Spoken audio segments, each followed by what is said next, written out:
नमस्कार, आप देख रहे हैं हमारा खास कार्यक्रम TNI मुलाकात। मैं रमाकांत गोस्वामी।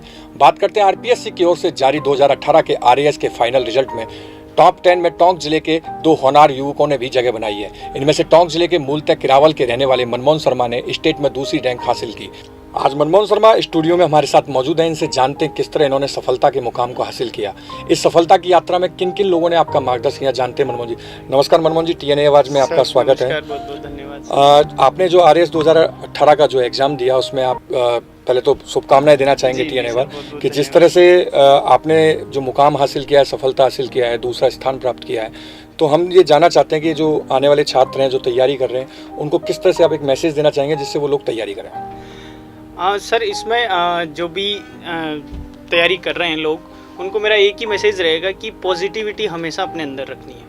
कंटिन्यूटी, पेशेंस और पॉजिटिविटी, ये तीन चीज़ों ने मेरे को हमेशा हमेशा हमेशा मोटिवेट रखा है सर। क्योंकि ये राजस्थान का एक बड़ा एग्ज़ाम है, सर्वोच्च सेवा है ये, तो इसके लिए हमें मेंटली भी अच्छे से प्रिपेयर होना है और हमें पढ़ाई भी हमारी कंटिन्यू रखनी है, साथ ही हमारी फिजिकल फिटनेस भी बहुत ज़रूरी है। तो हमें चारों एंगल पे एकदम 360 डिग्री पे हमें प्रिपेयर करना पड़ेगा। जी, जिस तरह से आपने 2018 में तैयारी की, एग्ज़ाम दिया, 3 साल इसको रिजल्ट मतलब विवादों में रहा और विवाद में ही स्थिति खत्म हुई, तो कहीं ना कहीं आप जो आपका उत्साह था वो धीमा भी पड़ता नजर आया होगा।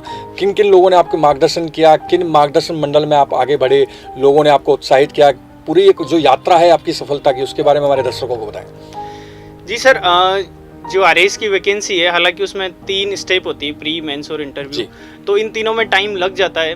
लेकिन आदमी को क्या है, जैसे मैंने अपने आप को फिजिकली और मेंटली प्रिपेयर रखा, तो जब कभी एग्ज़ाम डेट पोस्टपोन्ड भी हुई है, कभी आगे भी बढ़ी है, तो मैं हमेशा उस एग्ज़ाम डेट के लिए तैयार रहता था सर। और जहाँ तक मेरे को मोटिवेट करने की बात है, तो मेरे परिवारजनों का, मेरे माता पिता का इतना सहयोग रहा कि मेरे अंदर कभी नेगेटिविटी आ ही नहीं पाई। मैंने हमेशा अपने आप को पॉजिटिव पाया, और जिस स्टेप पे भी मेरे में कमी रह गई, कुछ मेरे में ऐसे लगा कि यार एग्ज़ाम खिसक गया है, तो मेरे को मम्मी पापा हमेशा एक ही कहते थे कि ये एग्ज़ाम तेरे को करना ही है, चाहे ये अभी हो, चाहे 2 महीने बाद हो, चाहे 15 दिन बाद हो।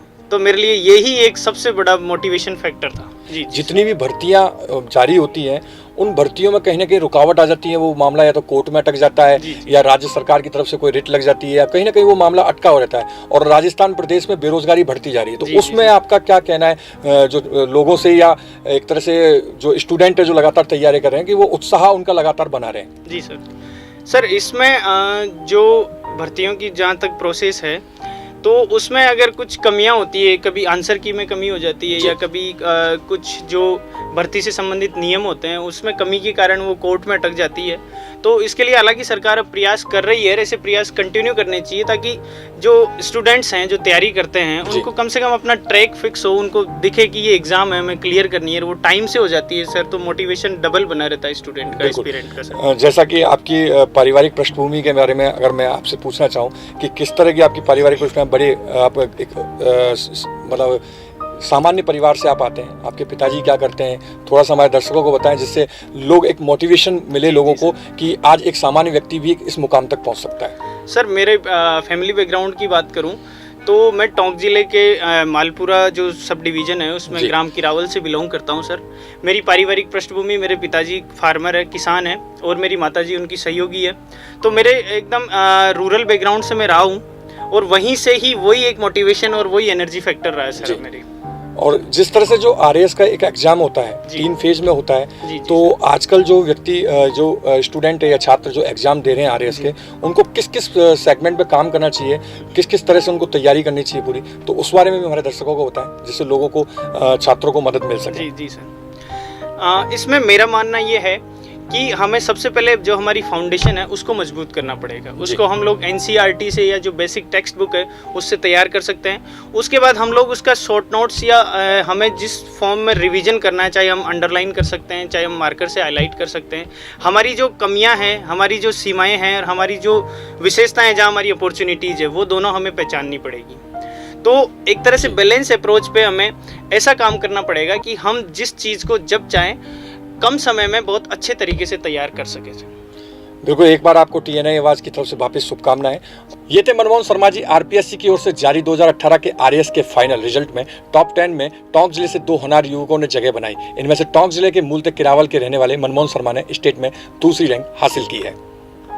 फिलहाल हमारे खास कार्यक्रम TNI मुलाकात में इतना ही। आप देखते रहिए TNI आवाज, आपकी आवाज के साथ।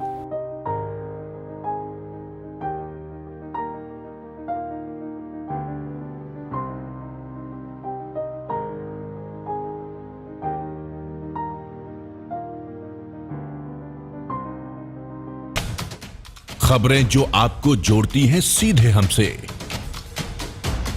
जिनका आपकी जिंदगी पर होता है सीधा असर। खबरों की वही तस्वीर, बिना बदले, बिना डरे।